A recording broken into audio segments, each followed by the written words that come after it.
बिस्मिल्लाहिर्रहमानिर्रहीम। अस्सलाम वालेकुम नाजरीन। आज से चंद दिन पहले भारतीय डिफेंस मिनिस्टर राजनाथ सिंह पाकिस्तान के खिलाफ बयान देते हैं और अपनी फोर्सेस से कहते हैं कि आप अपनी तैयारी मुकम्मल कर लें, हम किसी भी वक्त पाकिस्तान पर हमला कर सकते हैं। भारतीय डिफेंस मिनिस्टर के इस बयान के बाद पाकिस्तान के चंद बड़े सोशल मीडिया चैनल्स की जानिब से ये कहा जाता है कि भारत पाकिस्तान पर जंग मुसल्लत करने के लिए मुकम्मल तैयार है और भारत किसी भी वक्त पाकिस्तान पर हमला कर सकता है। और उन सोशल मीडिया चैनल्स की जानिब से चंद फैक्ट्स और प्रूफ पाकिस्तानी अवाम के सामने रखे गए और कहा गया कि पाकिस्तानी अवाम अब जंग के लिए तैयार हो जाएं। किसी भी वक्त पाकिस्तान और भारत के दरमियान जंग छिड़ सकती है। लेकिन दुनिया के चंद बड़े थिंक टैंक्स के बयानात, पाकिस्तान के खुफिया इदारों की रिपोर्ट्स और मेरा एक्सपीरियंस ये कहता है कि भारत अभी पाकिस्तान पर हमला नहीं करेगा और ना ही भारत अभी किसी किस्म की जंग में कूदना चाहता है। मैं इस वीडियो में आपके सामने चंद फैक्ट्स रखने जा रहा हूँ। आप उनको सुनकर फैसला कीजिएगा कि क्या पाकिस्तान पर भारत हमला करेगा। दुनिया में जब भी कोई मुल्क दूसरे मुल्क पर हमला करता तो उसके पीछे कोई बड़ी वजह होती है। बगैर किसी वजह के कोई भी मुल्क दूसरे मुल्क पर जंग मुसल्लत नहीं करता। भारत और पाकिस्तान के दरमियान इस वक्त हालात बिल्कुल नॉर्मल हैं और 27 फरवरी के बाद अब तक भारत में कोई भी ऐसा बड़ा वाकया नहीं हुआ जिसको वजह बनाकर भारत पाकिस्तान पर हमला करेगा। उसके अलावा भारत के अंदरूनी हालात इस वक्त बहुत ज्यादा खराब है। जो लोग भारत से आने वाली खबरों पर नजर रखते हैं वो लोग अच्छी तरह जानते हैं कि मणिपुर में इस वक्त भारत की फोर्सेस के साथ क्या हो रहा है। उसके अलावा अमृतपाल सिंह की गिरफ्तारी और पंजाब में सैलाब की वजह से खालिस्तान की तहरीक एक बार फिर जोर पकड़ चुकी है और भारतीय फोर्सेस इन वजूहात की वजह से भारत के कई इलाकों में इस वक्त इंगेज हो चुकी है। भारतीय रिपोर्ट्स के मुताबिक इस वक्त भारतीय अफवाज के तकरीबन 3 लाख पर्सनल भारत में मौजूद आजादी पसंद तहरीकों के साथ इंगेज हैं और तकरीबन 1 से 1.5 लाख पर्सनल इस वक्त चाइनीज बॉर्डर पर हाई अलर्ट हैं, क्योंकि भारतीय रिपोर्ट्स के मुताबिक चाइना इस वक्त भारत पर बहुत बड़े हमले की प्लानिंग कर रहा है और भारतीय फोर्सेस को इस चीज का खदशा है कि अगर हमने चाइना को आगे बढ़ने से ना रोका तो इस साल चाइना हमारा काफी सारा इलाका ले जाएगा। तो जब एक मुल्क की आधी फौज हाई अलर्ट हो तो वो मुल्क कैसे किसी दूसरे मुल्क के ऊपर जंग मुसल्लत कर सकता है। उसके अलावा हम तमाम लोग ये बात अच्छी तरह जानते हैं कि भारत आजाद कश्मीर और गिलगित बल्तिस्तान को भारत में शामिल करना चाहता है और भारत की यह ख्वाहिश है कि हम इन इलाकों पर हमला करके पाकिस्तान से ये इलाके छीन लें। लेकिन आप तमाम लोग ये बात अच्छी तरह जानते हैं कि जब जंग छिड़ती तो वो फैलती जाती है, उसको एक इलाके तक महदूद नहीं किया जा सकता।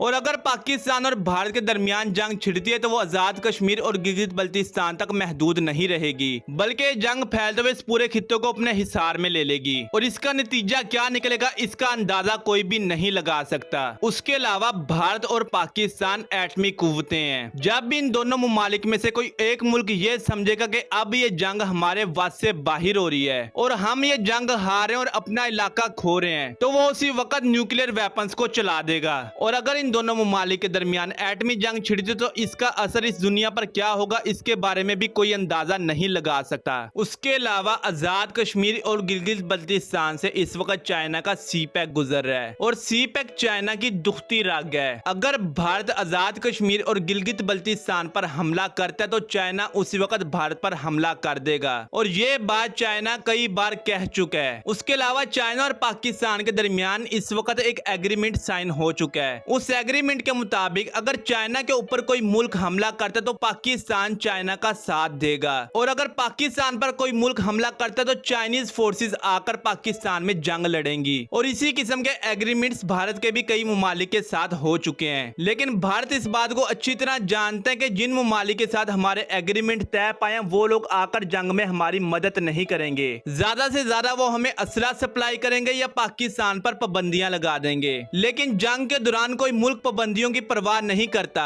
बल्कि अपने वजूद को बरकरार रखने के लिए हर हद से गुजर जाता है। इसलिए भारत ये बात अच्छी तरह जानता है कि अगर मैंने पाकिस्तान के खिलाफ जंग छिड़ी तो मुझे 3 फ्रंट वार लड़नी पड़ेगी। जंग के दौरान मुझे लहदगी पसंद तहरीकों का भी सामना करना पड़ेगा, चाइना का भी सामना करना पड़ेगा और पाकिस्तान का भी सामना करना पड़ेगा और भारतीय अफवाज एक वक्त में 3 फ्रंट वार लड़ने के काबिल नहीं है। इसलिए भारत फिल वक्त पाकिस्तान पर हमला नहीं करेगा। उसके अलावा अगर कोई भारत छोटा मोटा हमला पाकिस्तान पर करता भी है तो वो इलेक्शन के करीब करेगा, क्योंकि भारत में जब भी इलेक्शन होते हैं तो इलेक्शन में पाकिस्तान का नाम लेकर इलेक्शन कैंपेन चलाई जाती है और अपनी अवाम को कहा जाता है कि अगर हम इलेक्शन जीते तो हम पाकिस्तान पर हमला हमला करके आजाद कश्मीर और गिलगित बल्तिस्तान को पाकिस्तान से छीन लेंगे और भारत में इलेक्शन अगले साल अप्रैल और मई में होंगे। यानी अभी भारत में इलेक्शन बहुत दूर है, इसलिए भारत फिलहाल पाकिस्तान के खिलाफ एक माहौल बना रहा है और पाकिस्तान को सिर्फ धमकियां दे रहा है और अपनी अवाम को दिखा रहा है कि हम पाकिस्तान से डरते नहीं है, हम जब चाहे पाकिस्तान पर हमला करके गिलगित बल्तिस्तान और आजाद कश्मीर छीन लें, लेकिन हम सही वक्त का इंतजार कर रहे हैं। इसलिए भारत और पाकिस्तान को लेकर इस वक्त पाकिस्तान के चंद बड़े चैनल्स की जानिब से जो सनसनी फैलाई जा रही है, इसका हकीकत से कोई ताल्लुक नहीं है और कोई भी मुल्क बिला वजह किसी जंग में नहीं कूदता, क्योंकि जंग के दौरान कोई मुल्क चाहे जितना मर्जी मजबूत क्यों ना हो, उसकी इकोनॉमी जितनी मर्जी मजबूत क्यों ना हो, जंग के दौरान हर चीज खत्म हो जाती है और इसको प्रैक्टिकली हमने रशिया यूक्रेन वार के दौरान देखा है। उसके अलावा जंग शुरू करना तो हमारे बस में होता है, लेकिन जब जंग शुरू हो जाती तो उसको रोकना हमारे बस से बाहर हो जाता है। तो इसलिए जंग से हर मुल्क दूर रहता है और मेरे मुताबिक भारत और पाकिस्तान के दरमियान इस वक्त जितने भी मसाइल मौजूद हैं, उनका वाहिद हल टेबल टॉक है। इन मामलात को सिर्फ बातचीत से हल किया जा सकता है। जंग इस मसले का हल नहीं, जंग सिर्फ उसी वक्त लड़ी जाती है जब हर चीज आपके हाथ से निकल जाती है और आप मजबूर हो जाते हैं किसी दूसरे मुल्क पर हमला करने के लिए। इसलिए हर मुल्क जंग से दूर रहता है। खैर, ये थी आज की वीडियो। उम्मीद करता हूँ जो फैक्ट्स मैंने आपके सामने रखे हैं उससे आपका माइंड क्लियर हो चुका होगा। मिलते हैं अगली वीडियो में, तब तक के लिए अल्लाह हाफिज।